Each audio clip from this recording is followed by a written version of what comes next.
Get your things and leave. Make sure no one finds out about this. All you care about is your name and wealth.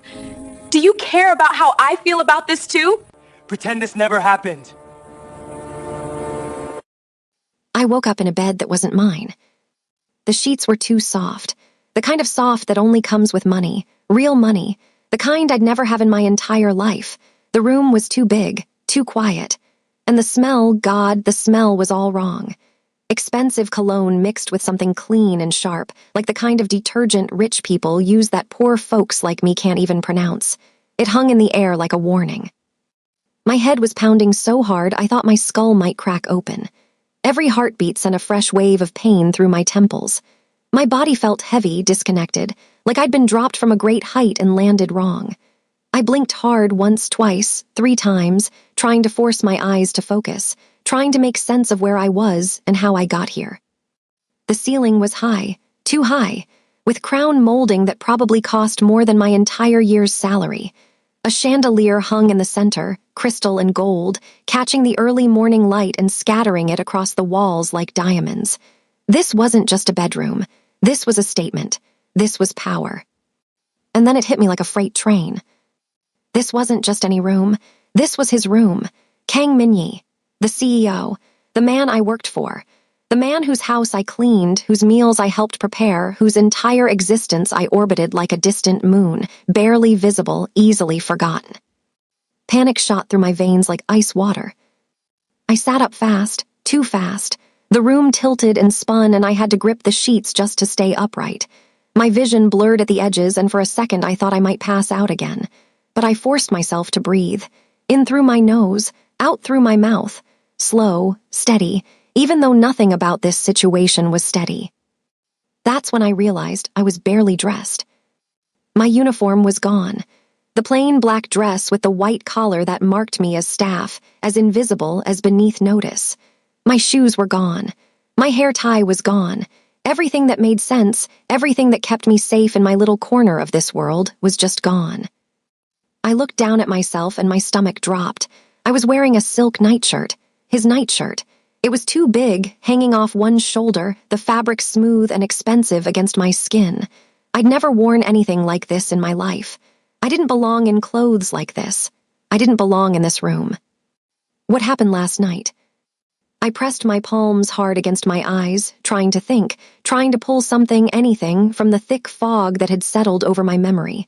But there was nothing solid, just fragments, pieces of a puzzle that didn't fit together. I remembered being in the kitchen, late, later than usual. The other staff had already gone to bed. I was finishing up, wiping down the counters, putting away the last of the dishes. Then Mrs. Kang appeared. She never came to the kitchen.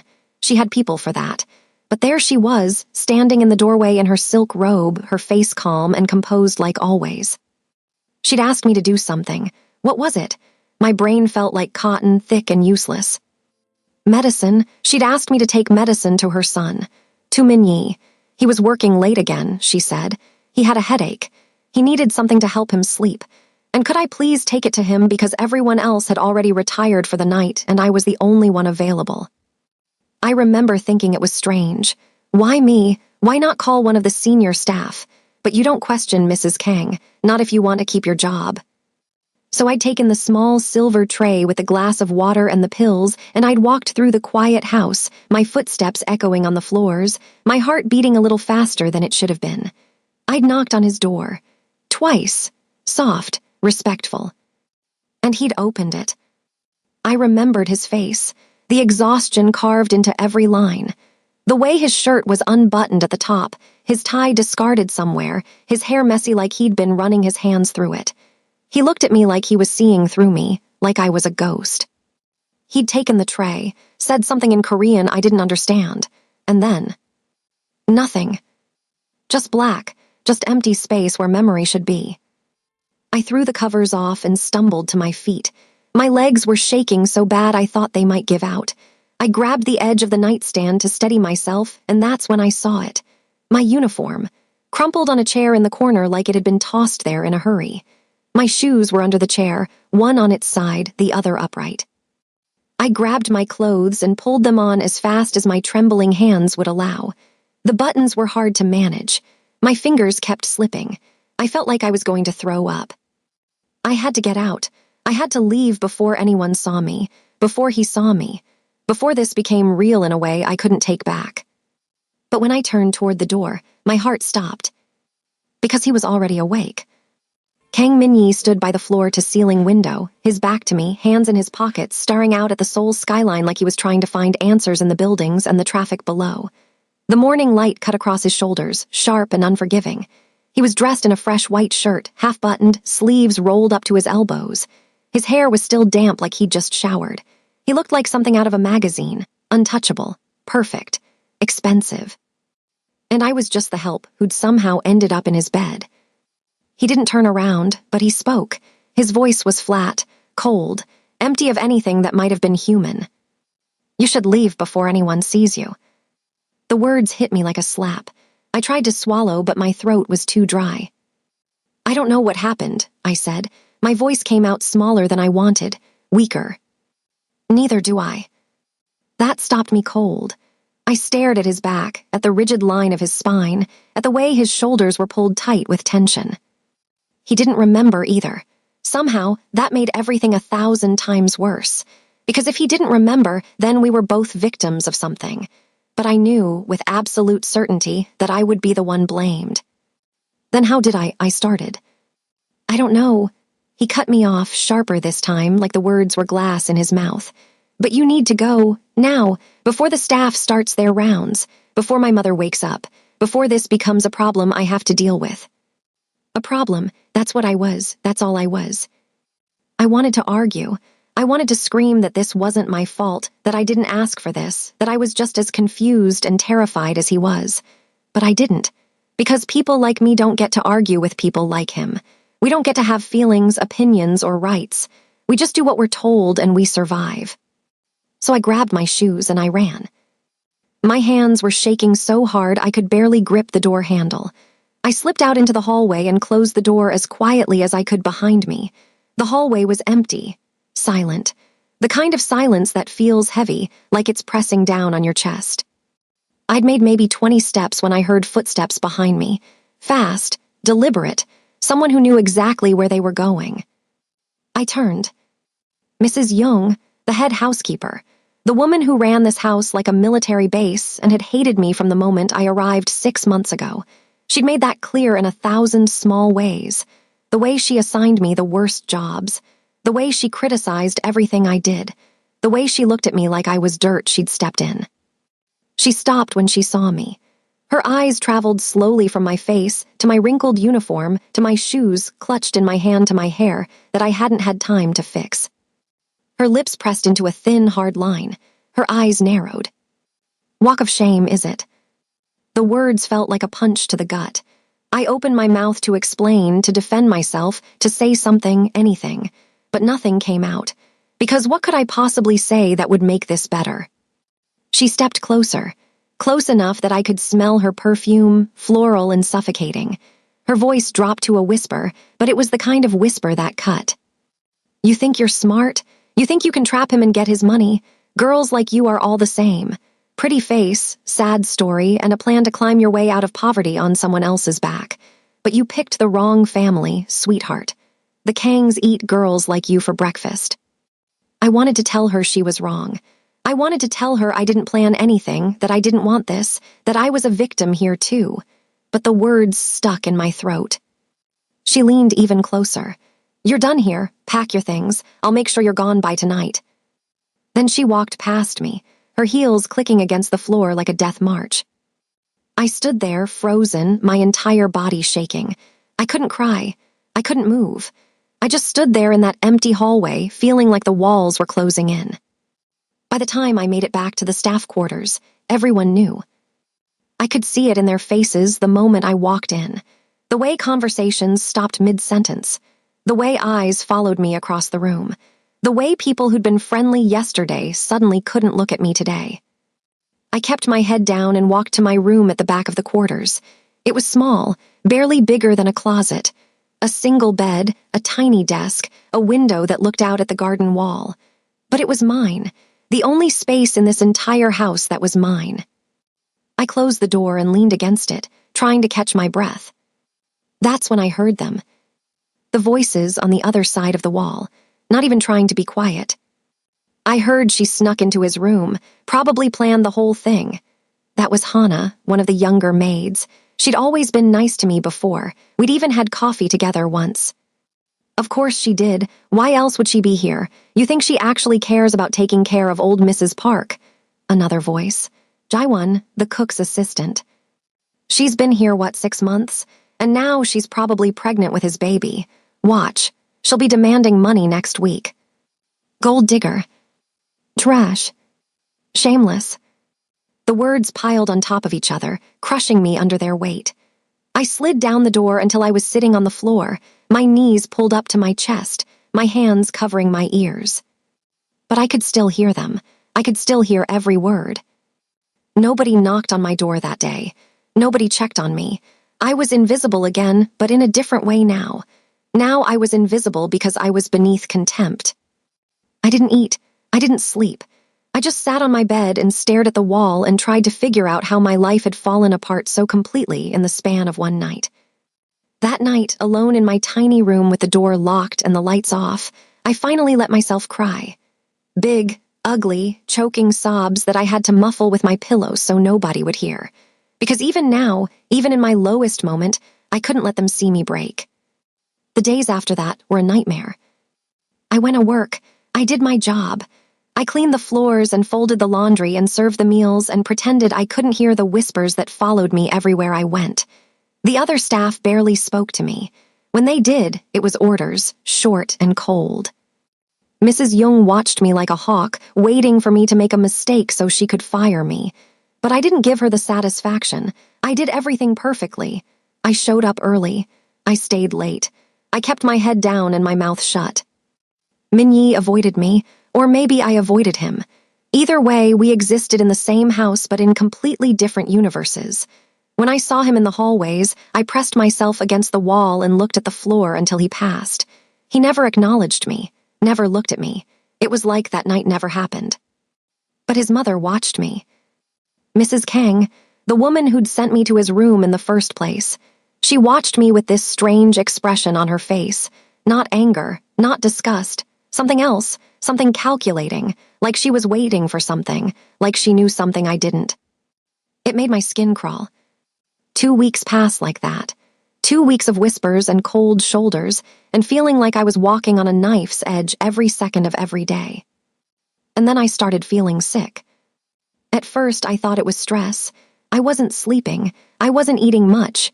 My body was just shutting down under the pressure. That made sense. That was logical.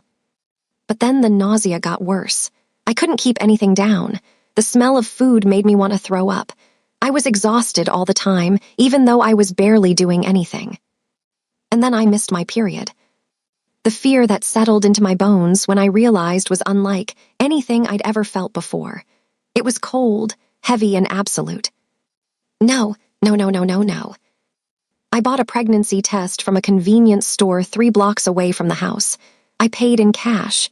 I hid it in my bag like it was something illegal and dangerous. I couldn't let anyone see, couldn't let anyone know. I took the test at 4 in the morning in the staff bathroom, when I knew everyone else would be asleep. I sat on the cold tile floor and watched the little window on the test and prayed to every god I could think of that it would be negative. 2 lines appeared. Positive. I stared at it until my vision blurred, until I couldn't breathe, until the reality of it crashed down on me so hard I thought I might die right there on that bathroom floor. I was pregnant with his baby, with Kang Minyi's baby. And my life was over. I sat there for over an hour, just staring at that test, trying to process what this meant, trying to figure out what I was supposed to do, but every path forward looked like a dead end. If I kept the baby, I'd be labeled a gold digger forever. They'd say I trapped him. They'd say I planned it. Nobody would believe the truth. If I got rid of it, I'd be alone with that choice for the rest of my life. And part of me, a part I didn't want to acknowledge, didn't want to do that. Either way, I was trapped. I knew I had to tell him. I didn't want to. God, I didn't want to. The thought of facing him, of seeing that cold expression on his face, of hearing him accuse me of lying again, made me want to disappear entirely. But I had to, because this wasn't just about me anymore. There was a life growing inside me, and whether I wanted it or not, he had a right to know. So I waited. I watched his schedule. I learned his patterns. And I found a moment when he was alone in his office late at night, long after the rest of the house had gone to sleep. I stood outside his door for 10 minutes, trying to build up the courage to knock. My hand was shaking.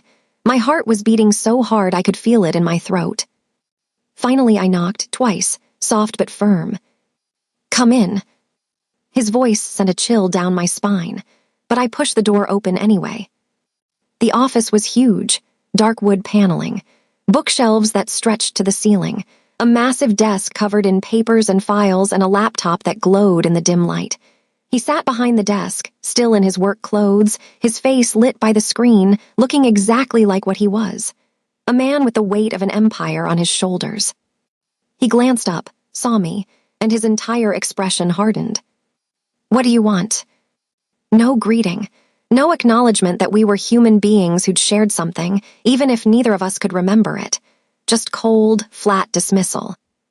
I stepped inside and closed the door behind me. My hands were shaking so badly I had to clasp them together to hide it. "I need to talk to you." "Then talk." He leaned back in his chair, arms crossed, waiting, not patient, just waiting for me to say whatever I needed to say so I could leave and he could get back to work. I opened my mouth. The words were right there, sitting on my tongue, heavy and terrifying. "I'm pregnant. It's yours. We need to figure out what to do." But before I could say any of it, the door opened behind me. And she walked in. Han Seo-yeon, his fiancée, the woman he was supposed to marry, the woman whose family was just as powerful and wealthy as his, the woman who belonged in his world in a way I never could. She was beautiful in that effortless way rich women always are, long black hair that fell in perfect waves, skin that looked like porcelain, designer clothes that probably cost more than I'd make in 5 years. She moved through the room like she owned it, like she owned him. She looked at me and for just a second something cold flashed in her eyes, but then she smiled, sweet, polite, empty. "Oh," she said, her voice like honey. "I didn't realize we had guests." Min-yi stood up from his desk. "Seo-yeon, this isn't a good time." Clearly, she glided past me like I was a piece of furniture, like I didn't even register as a person. Then she turned to him, her hand resting possessively on his desk. "We need to finalize the wedding details. Your mother has been calling all day." "I'll handle it tomorrow." "She wants an answer tonight." Her voice was still sweet, but there was steel underneath. A reminder that she wasn't asking, she was telling. There was silence, heavy, suffocating. I could feel the tension in the room like a living thing. And I realized, standing there between them, that I didn't belong in this conversation. I didn't belong in this room. I didn't belong in this world. I took a step back toward the door. "I'll come back." "No need," Seo-yeon said, still smiling that empty smile. "I'm sure whatever you need to say can wait, can't it?" She wasn't really asking. She was dismissing me, putting me in my place. I looked at Min-yi, waiting for him to say something, anything, to tell her I was here first, to give me even a small acknowledgement that I mattered. But he didn't. He just stood there, his jaw tight, his eyes unreadable. So I left. I walked out of that office and closed the door behind me and made it maybe 10 steps down the hallway before I heard footsteps behind me. Fast, purposeful, angry. "Wait." I turned. Seo-yeon stood there, her smile completely gone now. In its place was something cold, calculating, and dangerous. "Let's be very clear about something," she said, her voice low and sharp. "I don't know what you think happened between you and Min-yi, and honestly, I don't care. Maybe you threw yourself at him, maybe he had a weak moment. It doesn't matter." I didn't. "I don't care," she cut me off. "What I care about is making sure you understand your place, your staff. You're nothing. You're replaceable. And if you think for even 1 second that you can use whatever happened to worm your way into his life, into his family, into his money, you are very, very wrong." I couldn't speak. My throat felt like it was closing up. She stepped closer, so close I could smell her expensive perfume, could see the coldness in her perfect eyes. "Disappear," she whispered. "Leave this house. Leave Seoul. Leave Korea. I don't care where you go or what you do. But if you stay, if you try to make this into something it's not, I will make your life a living hell. Do you understand me?"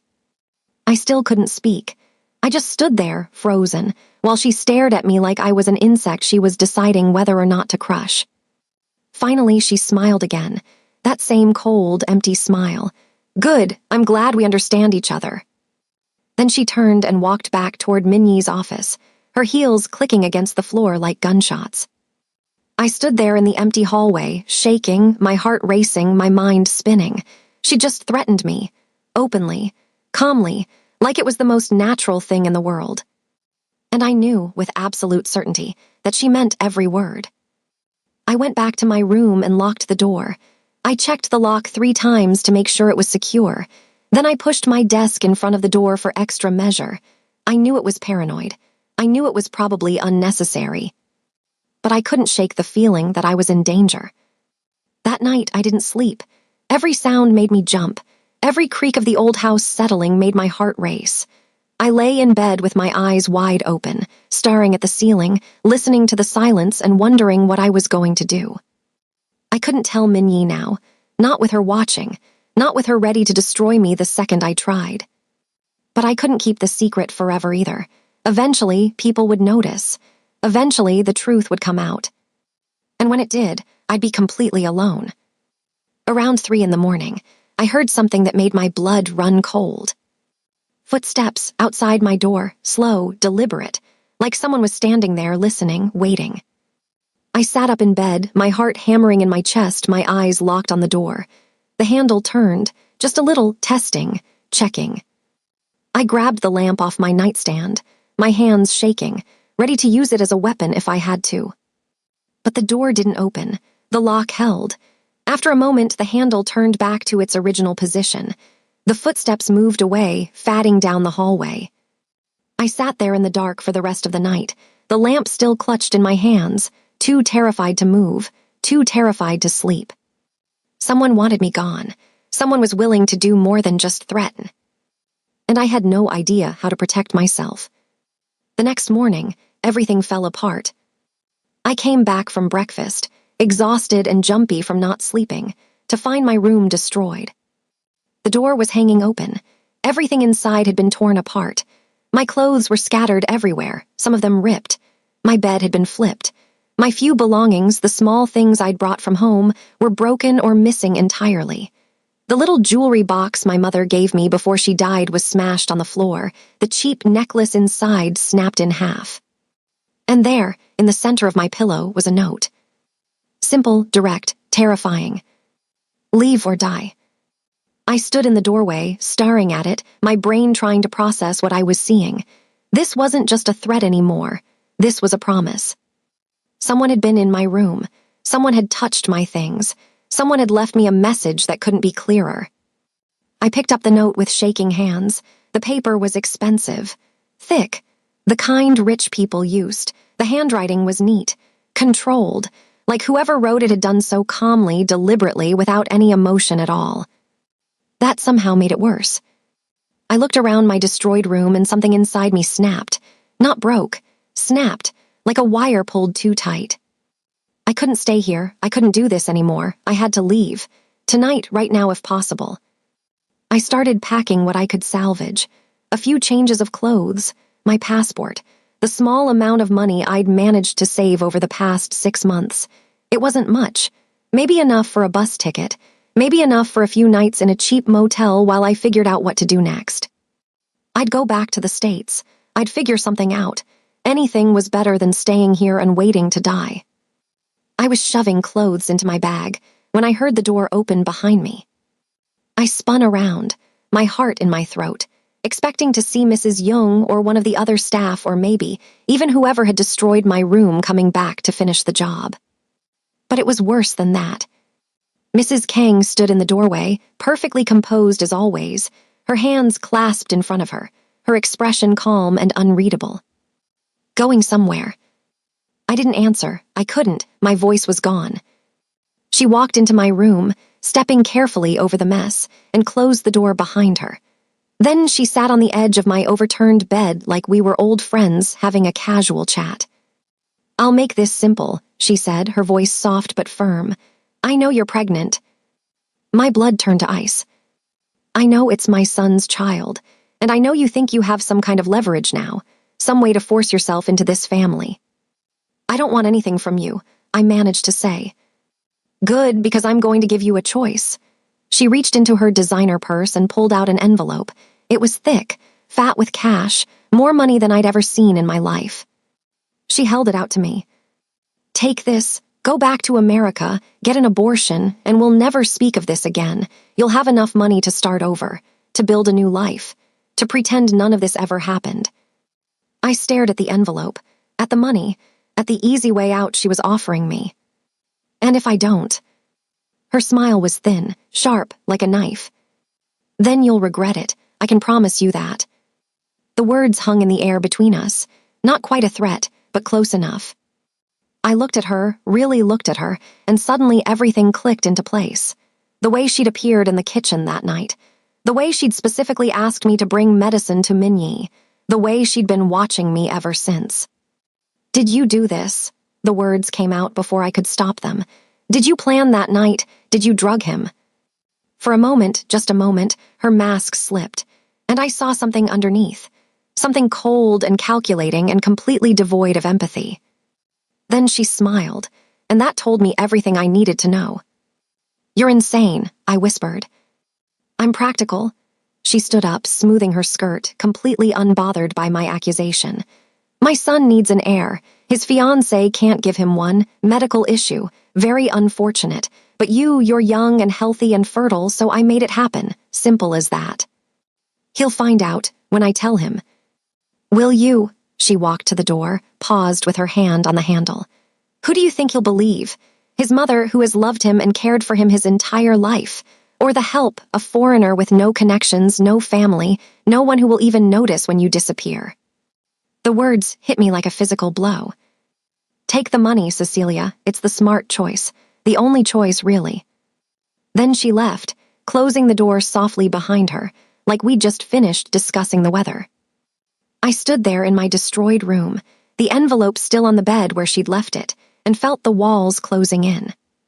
She was right about one thing. Nobody would believe me.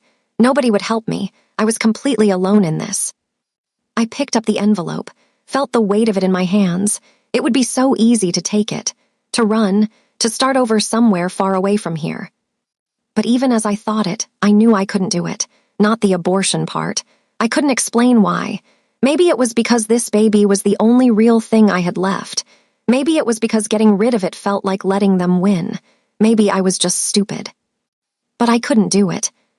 I shoved the envelope in my bag, not as acceptance but as evidence. Then I finished packing.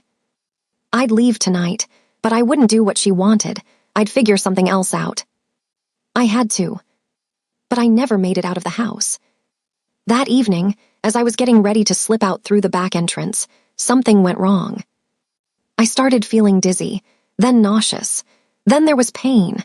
Sharp and sudden and terrifying, low in my abdomen, radiating out until I couldn't stand up straight. I tried to walk. I tried to get to the bathroom, but my legs wouldn't work right. Then I saw the blood. Just a little at first, then more, dark and terrifying against the light fabric of my clothes. I tried to call out. I tried to scream for help, but my voice came out weak and broken. I made it to the hallway before my legs gave out completely. I collapsed against the wall, sliding down to the floor, my vision going dark at the edges. The last thing I remember is someone screaming, high-pitched and panicked, and then footsteps running toward me, and then nothing. Just darkness. When I woke up, everything was white. White walls, white ceiling, white sheets, the harsh smell of disinfectant and the distant beeping of machines. Hospital. I was in a hospital. I tried to sit up, but my body felt like it was made of lead. Everything hurts. My head, my stomach, my heart. A nurse appeared at my side, young and tired-looking, her hair pulled back in a tight ponytail.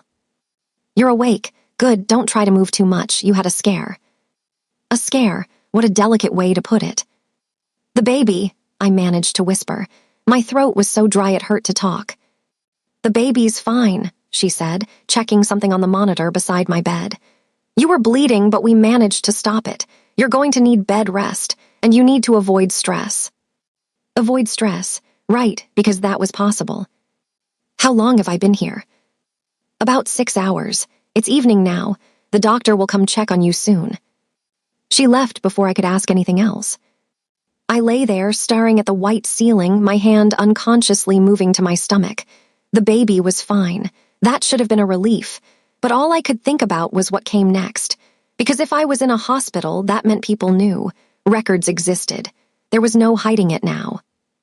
And then I heard voices outside my room, getting closer, getting louder. I turned my head toward the door just as it opened. Kang Minyi walked in, his face hard and cold as stone. Behind him, his mother. And behind her, Han Seoyeon, her expression carefully neutral but her eyes sharp and calculating. They all stared at me, like I was something they'd found on the bottom of their shoes. Minyi stepped forward, his hands in his pockets, his entire posture radiating controlled anger. Is it true? I didn't answer. I couldn't, my mouth was too dry. My brain was too slow. Is it mine? His voice was harder now, demanding. I looked at him, really looked at him, and I saw it all there in his face, the anger, the fear, the accusation. He'd already decided I was guilty. He'd already decided this was my fault. Yes, I whispered. The single word seemed to suck all the air out of the room. Then Seoyeon laughed. It was a cold, bitter sound that made my skin crawl. Of course it is. She probably planned this from the very beginning, probably poked holes in the condoms or switched out the pills or some other pathetic scheme. I didn't, I said, louder this time. I didn't plan any of this. Shut up. Minnie's voice cut through the room like a blade. He leaned down, his face inches from mine, his eyes burning with rage. You think I'm going to believe you? You think I'm stupid enough to fall for this? You're a liar, a manipulator, and I want you out of my house, out of my life. Do you understand me? Your mother drugged you. The words came out before I could stop them. Desperate, pleading, true. She planned the whole thing. She admitted it to me. She wanted this to happen. Mrs. Kang didn't even blink. Her face remained perfectly composed. She's lying, Minyi. She's desperate and she's lying. I'm not lying. Yes, you are. He straightened up, his expression disgusted. And I'm done listening to you. You're fired, effective immediately. And if you try to come after me or my family for money, I'll bury you so deep you'll never see daylight again. Are we clear? Tears burned in my eyes, but I refused to let them fall. Not here. Not in front of them. Get out, he said again, quieter this time, but somehow more final. Mrs. Kang placed a gentle hand on her son's arm. Let's go. She's not worth any more of your time. They turned to leave, all three of them, like I was already forgotten. But at the door, Seoyeon paused. She looked back at me, and for just a second her mask dropped, and I saw pure hatred in her eyes. Then she smiled, sweet, empty, terrifying. And they were gone. I lay there in that hospital bed, alone, broken, with a baby growing inside me and absolutely no idea what I was going to do next. The nurse came back a few minutes later with discharge papers. I was being released. No explanation, no discussion, just released. I signed the papers with shaking hands and got dressed in the clothes someone had brought from the house. They smelled clean, but felt wrong on my skin. I walked out of that hospital at 9 o'clock at night with nowhere to go. No job, no home, no money except what was in my bag, pregnant and alone in a country that didn't want me. The city lights stretched out in front of me, beautiful and indifferent. People rushed past on the sidewalks, going to dinner, going home, living their lives while mine fell apart. I started walking. I didn't know where I was going. I just knew I couldn't stop. Because if I stopped, if I let myself really think about what had just happened, I'd fall apart completely. And I couldn't afford to fall apart. Not yet. Not when I still had to survive. If you're still watching, hit that subscribe button right now because what happens next will completely change everything. Cecilia's nightmare is just beginning. The people who tried to destroy her have no idea who they're really dealing with.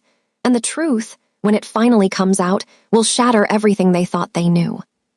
Don't miss episode 2, where secrets are revealed, alliances shift, and Cecilia discovers she's not as powerless as everyone thinks. Because the girl they tried to erase isn't just going to survive. She's going to fight back. What happens when Cecilia has nowhere left to run? Will she survive on the SDRETS of Seoul? And who is the mysterious person who's been watching her this whole time? Find out in episode 2. The truth is darker than you can imagine.